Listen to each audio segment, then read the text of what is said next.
শাকিব খানের দাম 15 লাখ, জায়েদ খানের দাম 14 লাখ টাকা। 900 কেজি ওজনের গরু আদর করে নাম রাখা হয়েছে হামজা, যার দাম হাঁকা হয়েছে 50 লাখ টাকা। একই ওজনের জায়েদ খানের দাম 14 লাখ টাকা। ঈদ যতই ঘনিয়ে আসছে, নারায়ণগঞ্জের গবাদি পশুর খামারগুলোতে ততই ভিড় বাড়ছে ক্রেতাদের। 90,000 টাকা থেকে শুরু করে 50 লাখ টাকা দামের গরু রয়েছে এই খামারগুলোতে। জেলার প্রাণী সম্পদ কর্মকর্তা বলছেন, নিবন্ধিত অনিবন্ধিত প্রায় 8,000 খামার জেলার কোরবানির পশুর চাহিদার বেশিরভাগই পূরণ করবে। বুলবুল আহমেদ সোহেলের পাঠানো তথ্য ছবিতে প্রতিবেদন। আমেরিকার ব্রাহ্মা জাতের এই গরুর ওজন 1 টনেরও ওপরে। আদর করে নাম রাখা হয়েছে হামজা, যার দাম হাঁকা হয়েছে 50 লাখ টাকা। 900 কেজি ওজনের গরু শাকিব খানের দাম 15 লাখ। একই ওজনের জায়েদ খানের দাম 14 লাখ টাকা চাইছেন খামারি। ক্রেতাদের আকৃষ্ট করতে নানাভাবে সেজে উঠেছে নারায়ণগঞ্জের খামারগুলো।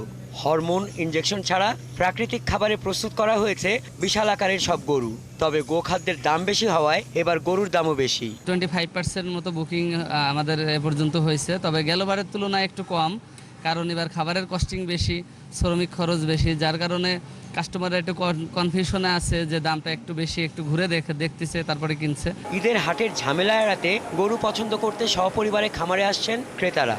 তাদের জন্য আয়োজন হচ্ছে গরুর র্যাম্প শো। পছন্দ আর দরদামে মিললে বুকিং দিয়ে যাচ্ছেন অনেকে। এবার কোরবানির ঈদে দুটো গরু কিনেছে, একটি লাল গরু এবং একটি কালো গরু। এই দুটো গরু প্রাইসটা আমার কাছে মনে হচ্ছে যে একটু বেশি, আর রিজনেবল হলে ভালো হতো। অর্গানিক উপায়ে গরু লালন পালন করা হয়, তারপর ফিট খাওয়ায় না, খুব ভালো পরিবেশে গরু খাবারই হয়। এই জন্য আমাদের এখানে আসা, ফ্যামিলি নিয়ে আসা যায়। জেলায় এবার কোরবানির গবাদি পশুর চাহিদা 1,66,803টি।